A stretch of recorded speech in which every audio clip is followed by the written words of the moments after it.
this Wonder Woman shirt and a big poofy blue tutu with stars in it. And hey everybody, Philip Carr here. Earlier this week I got to go out to Dayton and interview Chris Vachio. Vachio is running the largest strongman competition to date. I think they have 390 competitors at this competition. We met up over at the Dirty Gym in Dayton, so huge thanks to Marcus and the crew out there for letting us use their facility and hosting us for the day.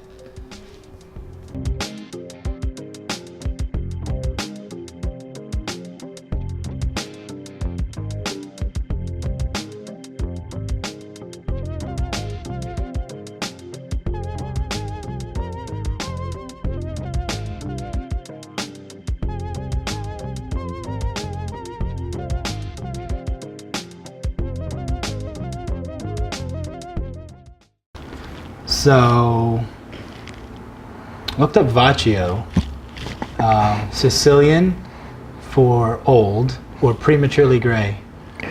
Is it really? You're welcome for that. I always figured it was something related to cows. Okay. That's what I found when I looked at it. Okay. It's a title you can give to your eldest son or use it to reference someone who grays prematurely. Oh, hell. Oh, I am planning to shave my head soon, so any gray that I've gotten should go away soon. Yeah, hopefully. The just for men in the beard. Yeah, it's not too bad in the beard, I don't think. So when I first got into Strongman, I think you were one of the first people that I got to meet, and you were in like a leadership role in that. So you've always been a good resource and just helpful with me. So, but how long have you been doing Strongman? About a little over 10 years now. Okay. Yeah, I got, oddly, of all things, bad shoulders got me into the sport. I was, my shoulders were just mangled from years of horrible benching and other stupid assorted things. And so I, doing some reading up, found out that neutral grip pressing was way better on your shoulders. And went to the Arnold that year specifically to look for neutral grip stuff. Steve Slater happened to have a booth, or have, you know, his logs and stuff at a booth. I'm like, wow, those are cool. Like, the guy's right, you know, half an hour from me, so I can just drive out and pick it up. I wouldn't have to pay shipping, which made the price of the log about the same as, you know, a Swiss bar. Like, and that's a hell of a lot cooler than a Swiss bar. So went ahead and bought that, and when I went into the hardware store to pay my down payment for it, he's like, oh, well, we train events every Saturday out at our warehouse if you want to come out and train. And so, you know, went out a couple weeks later and been at it ever since. Were you doing powerlifting specifically with pressing, or? Yeah, I did. I started out, you know, doing, you know, started out in college with bodybuilding, you know, all the magazines and stuff at the time, and then went and I took a seminar. In fact, it was, if I'm not mistaken, it was Dave Tate's first ever seminar. All right. And I went there and was just honestly embarrassed. You know, we actually got to go to Westside and see there was a guy that was probably 30, 40 pounds lighter than me doing his speed work on the bench with a weight that I couldn't touch. So I was kind of embarrassed. I'm like, maybe I should think about being strong rather than just kind of looking strong. Yeah. So I went ahead and kind of shifted gears there. And I never really got much into competitive powerlifting. I did a handful of local shows, and you know, I mean, nothing amazing. I think I did like probably my best lift on that was a maybe a 750 squat and sleeves and a belt. You know, nothing. So I mean, that's good weight. Yeah. What weight class were you? I was a 275er probably. I didn't break 300 until I got into Strongman. All right. So Strongman put weight on me. Yeah. There are no skinny champions. No. So yeah, but yeah, bought that log to, you know, and that got me into sport, and yeah, it's been a little over 10 years. I think that was around April of 2009 is when I got into the sport. So. Right. When did you get involved? Are you coaching now as well in Strongman? Not really. I mean, I'll do that for, you know, a handful of people. I'll do programming and I'll help people out, but yeah, more of just helping people outside rather than actually getting paid for coaching. And I'm a computer programmer by trade, so it's pretty unlikely I would ever be able to replace my income. Yeah. So it's just something I do kind of on the side. Promote contests a lot, so I do 4 or 5 contests that I promote every year, usually help out at a couple others. And starting to cut back on the competing a little bit. Last year was the first time since my first year in the sport that I had less than 10 in a year. That you were competing I competed in. And this year it looks like I'll probably keep it down to around 6 or 7, so I'll be under 10 again. Oh. But it's still a pretty good amount though, every 2 months on average there. Mm-hmm. So yeah, I think I've only done probably half a dozen. Yeah. I've been doing it for 2 years roughly now. Oh yeah, yeah. So. Yeah, normally, I mean, my high water mark, I think I hit 14 one year. All right. So that was a little much. So you're doing a lot. How many events a year would you say you're working as a promoter for? Or I know you refed at a big one as well. Yeah, I do a lot of that. So I probably I run 3, somewhere between 3 and 5 on my own. I'll referee or just help out at another 3 to 5 a year usually, and then get in another handful of competing myself. All right. So. And you did one. I think you were you reffing at one with Brian Shaw? Yes. Last year. Yeah, I was out in Colorado. That's one of the probably the thing I'm most proud of, honestly, was with all of my promoting and everything within Strongman. I brought Strongman for disabled athletes into the United States. Okay. It didn't exist here prior to me doing that in 2015, and so it's starting to take off. Other people are starting to pick up other people are taking the ball, are starting to run with it, and so I'm really, really hoping that eventually that's like countrywide, and we have contests all over the place. These folks can go to because they're ridiculous athletes, and it's fun watching them. Yeah. And you've got a lot of information on that on your website. Is it Ohio Strongman? Yeah, I've got. I need to post the document up there. I've got a running document that I'm keeping, basically everything that I've learned doing that.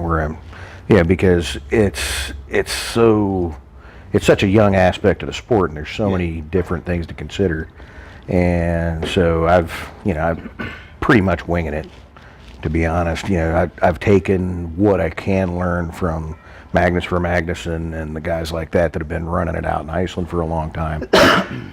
But I mean, even from their standpoint, he's been at it for about 12 years, and it was, just a little more like a local show in Iceland where they brought in disabled folks. They called it World's Strongest Disabled Man, but in reality, it wasn't a whole lot of worldwide appeal. Just not a lot of people knew about it. And then 2015, it was the first time any disabled strongman events happened outside of Iceland. So I ran the first one about 2 months after I did it. A guy named Gary Clark did one in England, and it's definitely taken off a lot more over in Europe, but we're starting to get some more traction over here. So and so that contest out in Colorado, Steve Foshin out there's. He's really wanting to make things happen. He's been working a lot with a company called Challenge America, and just trying to get things rolling. And he invited me out last year to be a referee, and kind of help him with any pointers and stuff that what I've learned, all my mistakes and errors. That's what I keep in that document. I'm like, okay, here are the events and the weights that we did this year. This worked, this didn't, here's why it didn't work, here's what I would have done differently in hindsight, and then just kind of do that for every event that I've ever had. Have you ever had to change one of the events for the disabled strongman? Oh, absolutely. On the fly? Oh, yeah. Almost. In fact, actually every year we've had to do that. Just for whatever, this year in particular, it rained.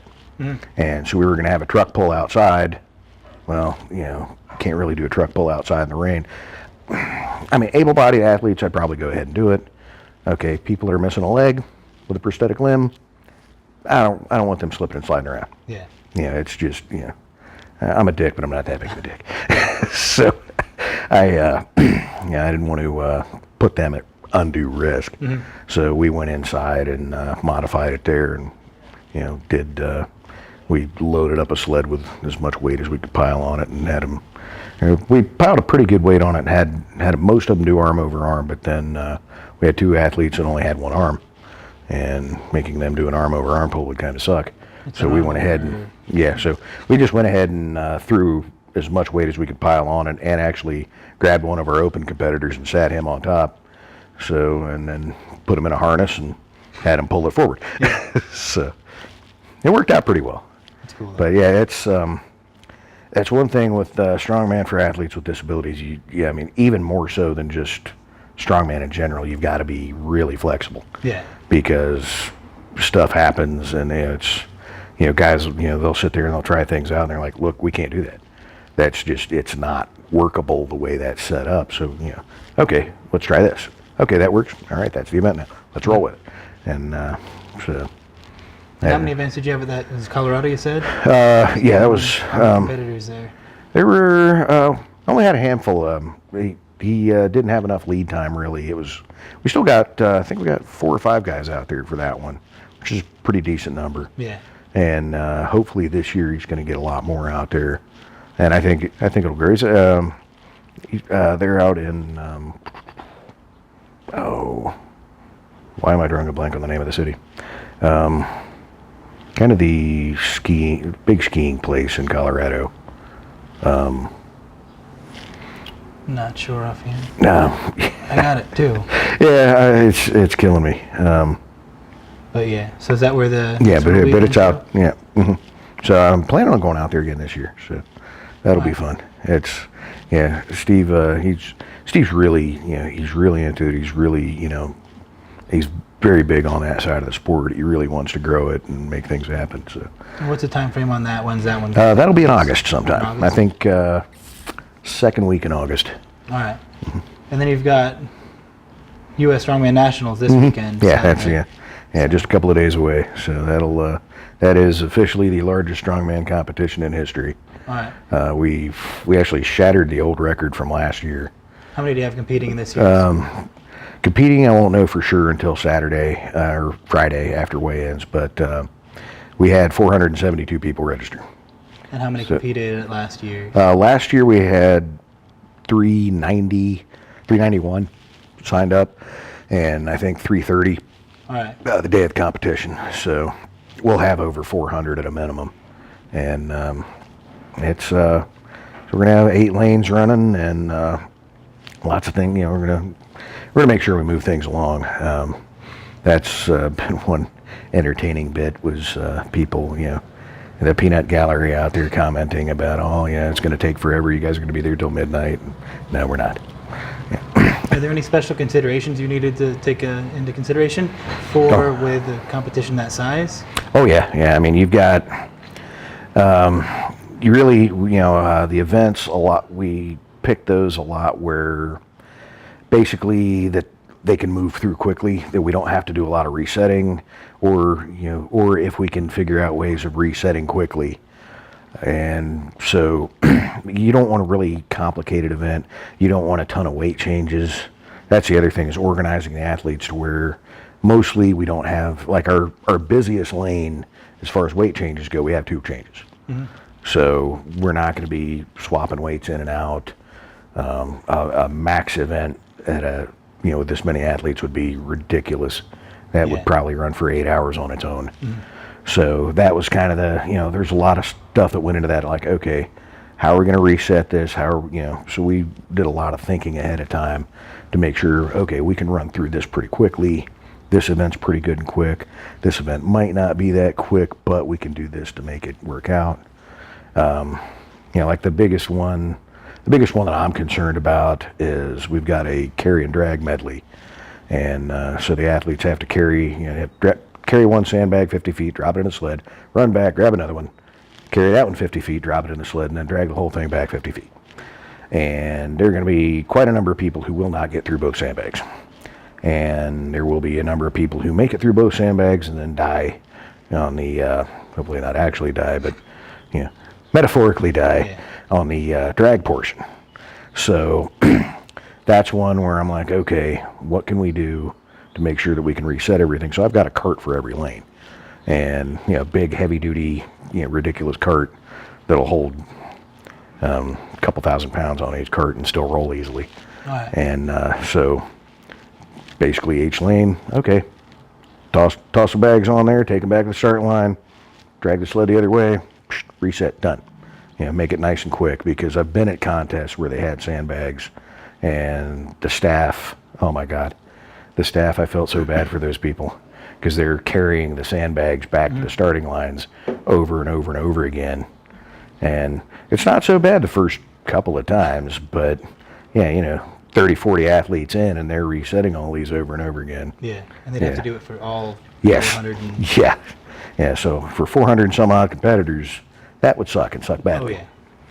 Yeah, you'd be cycling out people real quick. Oh, yeah. So that, that's why I'm like, okay, with the carts, like, okay, guys, team lift, pick it up, set it on, pick it up, set it on, take it back. Done. What other events do you have going on at this weekend? I've got a log press, Slater logs all around, so I'm excited about that. Are they the wooden ones? Yeah. Slater logs? Yeah. All right. Yep. Cool. So, I find it pretty fitting. That's what got me into the sport, and Steve's been a great friend and mentor of mine for years, ever since day one, really. So, everything I learned about running contests, I learned from Steve. Mm-hmm. Sitting back and watching him do stuff with the Arnold, with his amateur contests and stuff like that, and paying attention to other contests that I've gone to. But I learned so much from Steve, organizing and everything, and he's been massive help for that. So he's chipping in and providing logs, and so we've got the coolest logs on the planet for everybody to use. It's something awesome about a Slater log. I love it. Yeah. So, and then you guys are providing the beast axles. Yeah, the 2.4. Yeah, 2.4 inch. Oh, I love. Yeah. I fell in love with that as soon as I saw it. I'm like, hey, just because it's something unusual. It's something that's gonna change the event a little bit, make it different, make it not totally run of the mill. And you are that asshole. You have to make it harder for everybody. Yeah. So. Yeah. Yeah. And that one, that's I'll tell you what. That's one of the things that I love with leading up to this is you see a lot of training videos. People are hashtagging USS Nationals 2019, and I'm watching some of these videos, and they're doing 18-inch deadlifts with a regular bar. Yeah, that's a big difference. Like, you're doing 13 inches deadlift, and it's a 2.4-inch axle. Not, some of these poor fellas, they are going to have a long day on Saturday. Yeah, and a lot of the basic straps won't even fit on the 2.4. Oh, no. So, No, they're well prepared for that. Yeah, that's, they definitely should be getting some of the big Cerberus straps. Yeah. So, or something, the figure 8s are actually really good for it. The big, get a figure 8 of one size up from what you'd use on a normal axle. Pretty solid. And you got some Cerberus equipment as well. Yeah, Cerberus are providing the sandbags, both the throwing sandbags and the carry sandbags for the medley. All right. And then we have a yoke carry is another event, and we're going to double duty on the yokes and set them up with a throwing apparatus with a sandbag throw. And the athletes will have 3 sandbags to throw over varying heights. I think the lightweight women will have a 10-foot bar and up to 16 feet for the super heavyweight men. What are the weights? So the sandbag weights the same across the weight classes? No, they're the women will have 20, 25, and 30. And then up to the super heavyweight men, they'll have a 30, 40, and 50. Okay. So it'll be fun. And I set it up, made a tweak to it after throwing things around myself a little. I set it up so that they're 20 feet away from the throwing apparatus. So that way they've got to run and get them. Yeah. And basically what I didn't want to have happen was somebody just standing there and chucking them over real fast and having my scorers having to click the hell out of the lap button. Mm-hmm. And so this, that'll make things a little easier. It'll make it easier on them, make it a lot less likely that we have a timer issue deciding an event for us, because I really don't want that.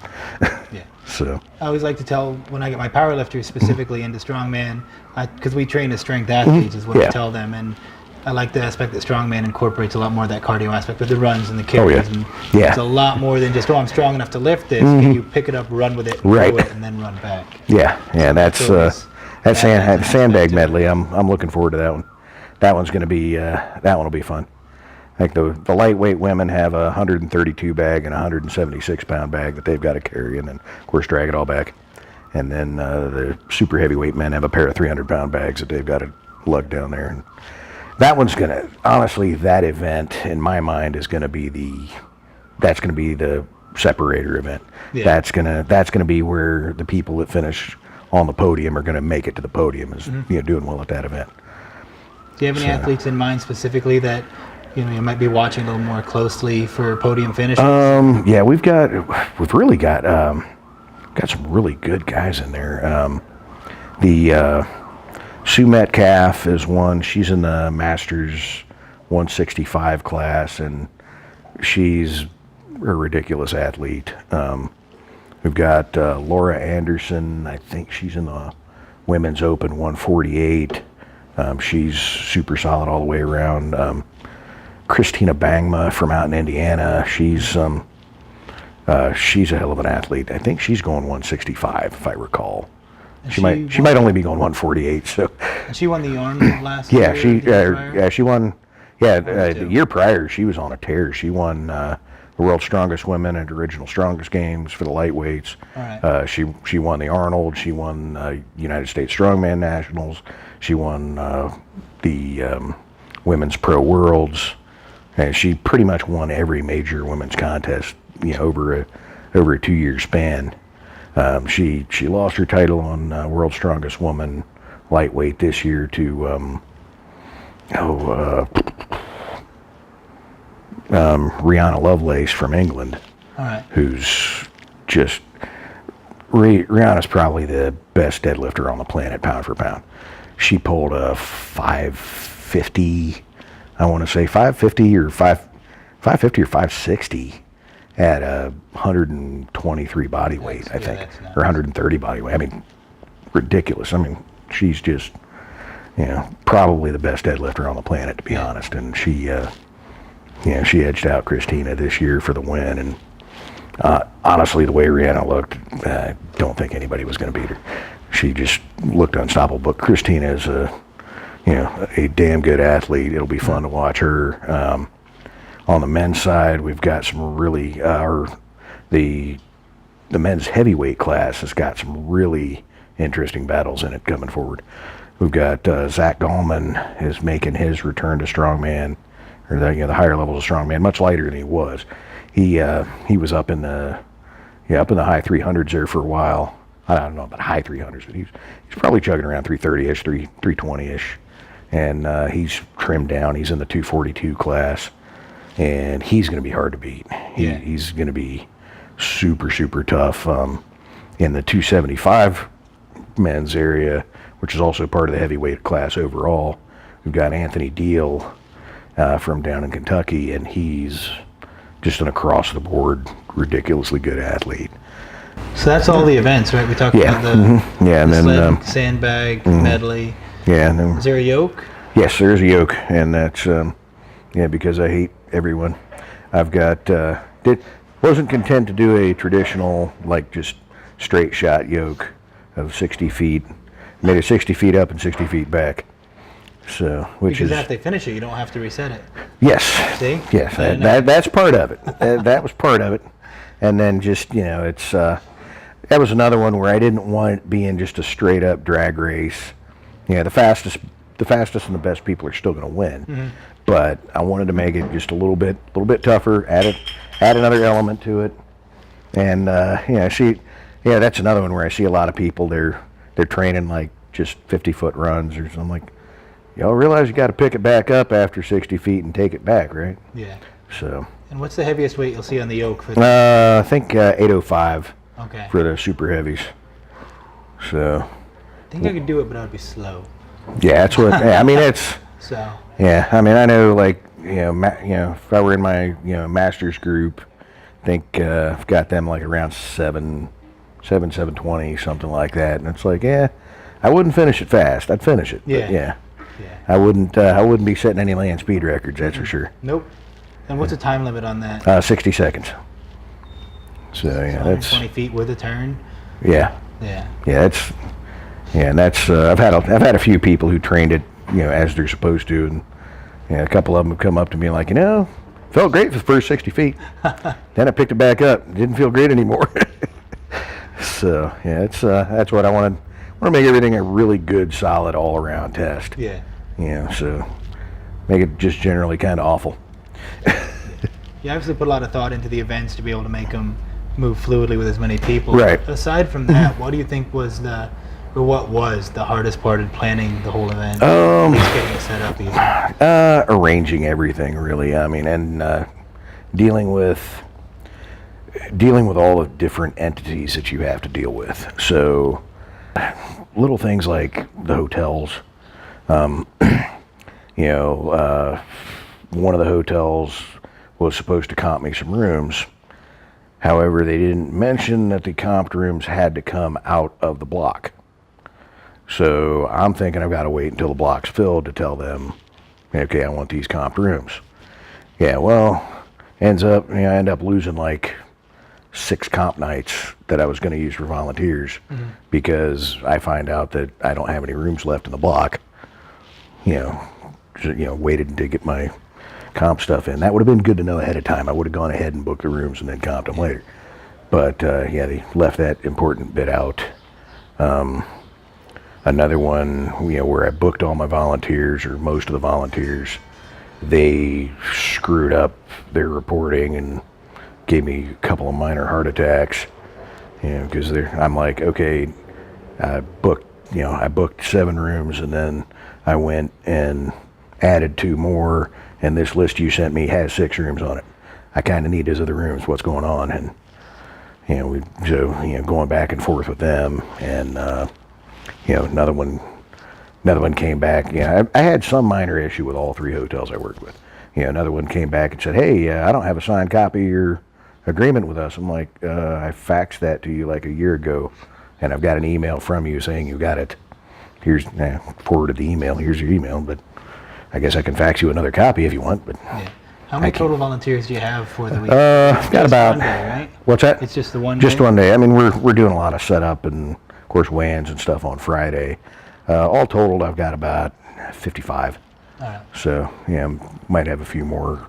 Couple extra people have talked about joining to help out a little here lately. So.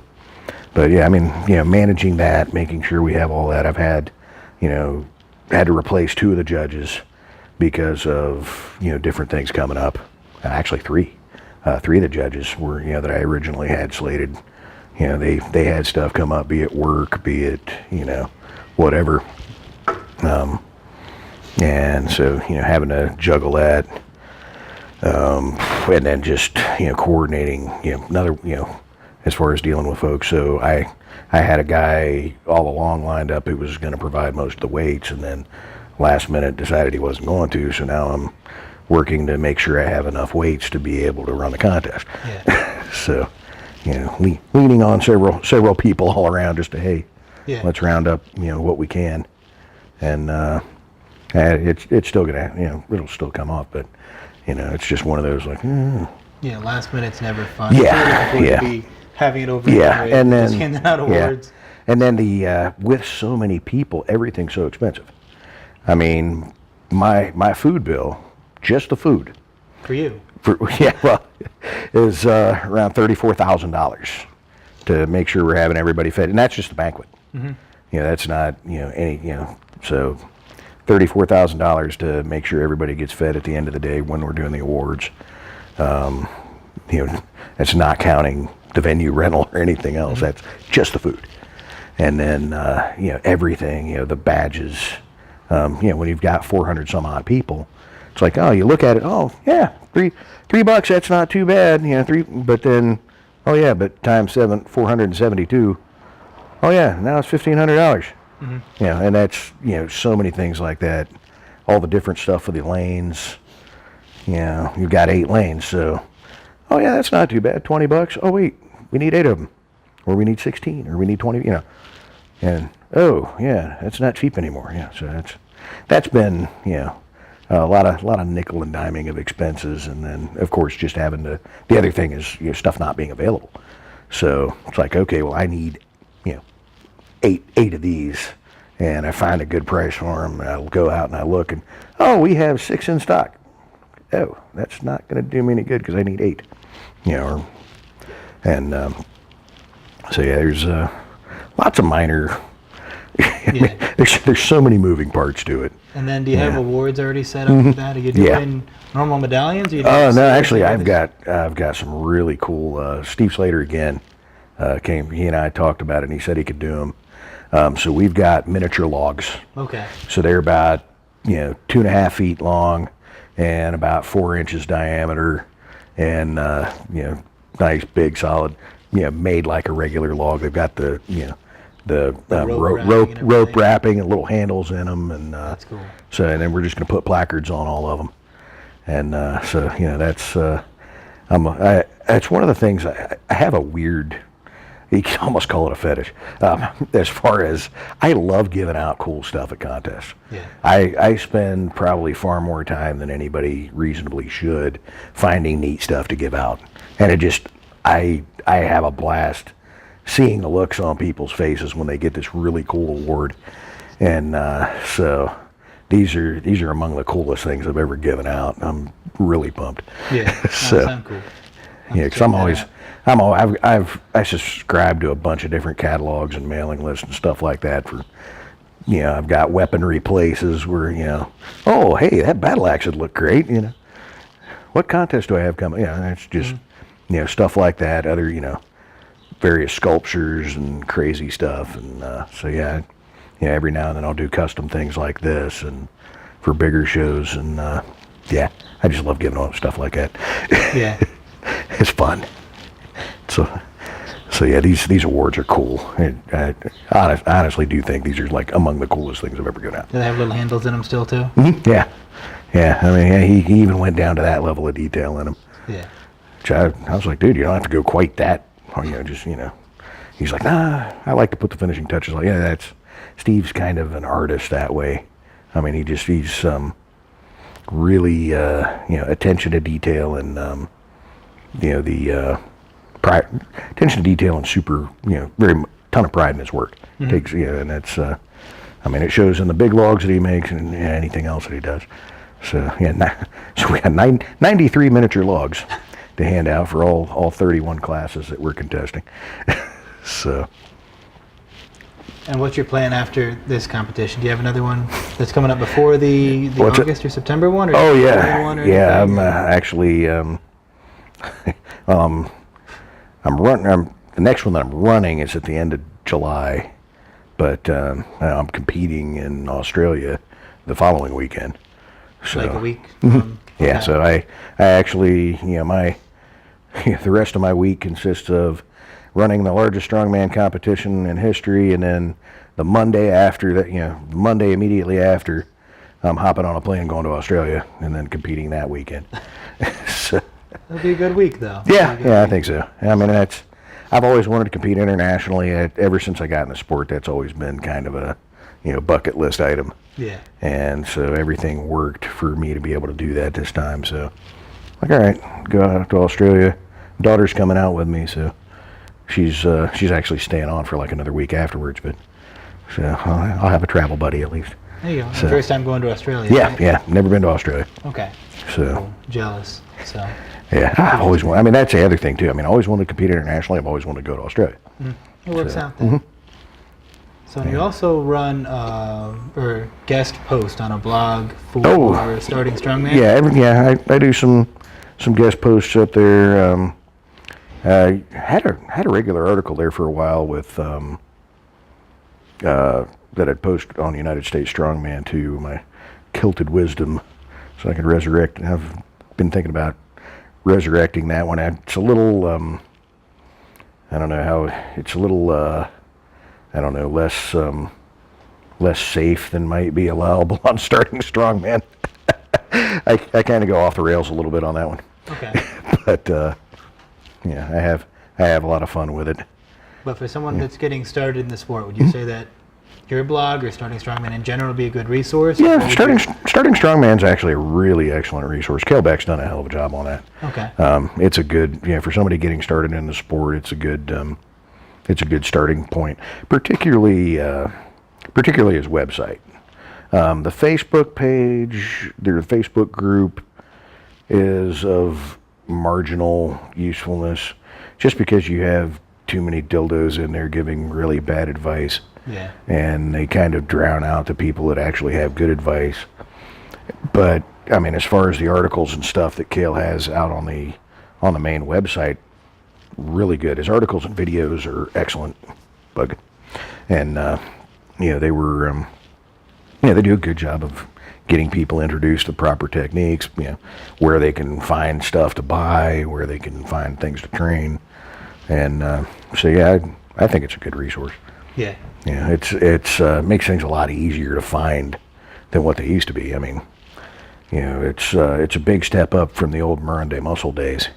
You weren't. I don't think you were around before me. Yeah. Yeah, there's a message. Like 65, right? Yes. Back when Jesus was still making stones. Yeah. Training stones with Atlas back in the yes, day, I believe, yeah. right? He actually helped Atlas push that up on his shoulder. He didn't shoulder it by himself.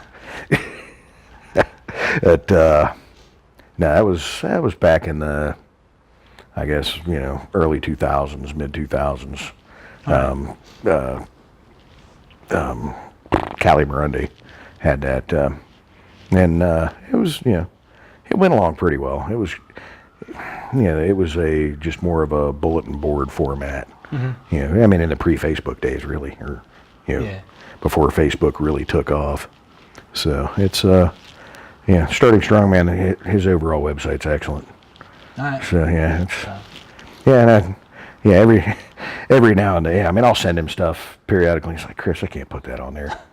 He's like, here, can you change this or that? Yeah, I can't put that on there. Okay, sorry. I guess it is marginally, probably a little overly offensive potentially. So, all right.